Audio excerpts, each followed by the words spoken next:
संदरी के घर का माहौल एक अजीब सा खौफनाक सन्नाटा लिए हुए था। उसके अबा के चेहरे पर मौत का साया था और आंखों में एक पुरानी कहानी का भारी बोझ। वक्त उनके लिए बेरहम था। वो धीमी आवाज में अंदर आते हैं और कहते हैं, सुंदरी, शहर चल रहा है।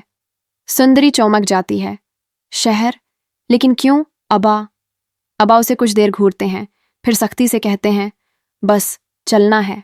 इसी रात सुंदरी अपने अबा के करीब जाती है, आंखों में सवालात के समंदर लिए। अम्मी के बारे में आप कभी कुछ नहीं बताते।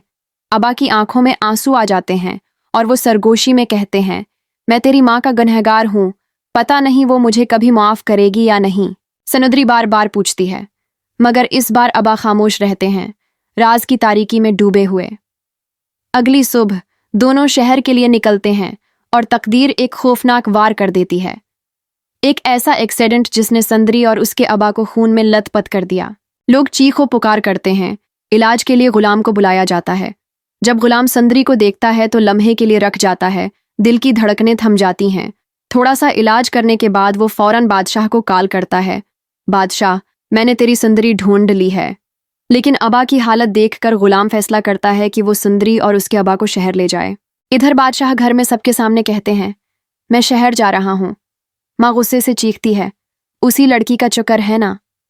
बादशाह कुछ नहीं कहते, बस फप्पू के पास जाकर दुआ करते हैं, आज मोहब्बत की जीत हो, और निकल जाते हैं। माँ का गुस्सा और बढ़ जाता है। वो फौरन गुलाम को कॉल करती है, बादशाह पर नजर रखो, देखो वो किस लड़की से मिलने जा रहा है। गुलाम झूठ बोलता है, आप फिक्र न करें, मैं सब संभाल लूंगा। गुलाम पहले हॉस्पिटल पहुंच जाता है, फिर बादशाह भी आ जाते हैं।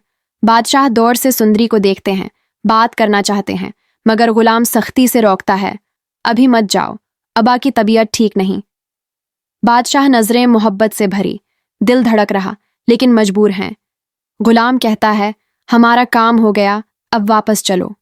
बादशाह बेचैन हैं, बस एक दफा संदरी से बात करना चाहते हैं, मगर गुलाम कहता है, आज नहीं, फिर कभी।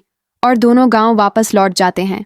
और सबसे बड़ा सस्पेंस जो इस एपिसोड में सामने आया वो ये कि संदरी के अबा और बादशाह की फूफू असल में मियाँ बीवी थे। यानी संदरी, गुलाम और बादशाह तीनों कजन हैं। सबसे बड़ा सवाल ये है, संदरी की माँ का गुनाह क्या था? अबा कौन सा राज अपनी कब्र तक ले जाना चाहते हैं? और आखिरकार संदरी की किस्मत किसके हाथ में है, बादशाह या गुलाम?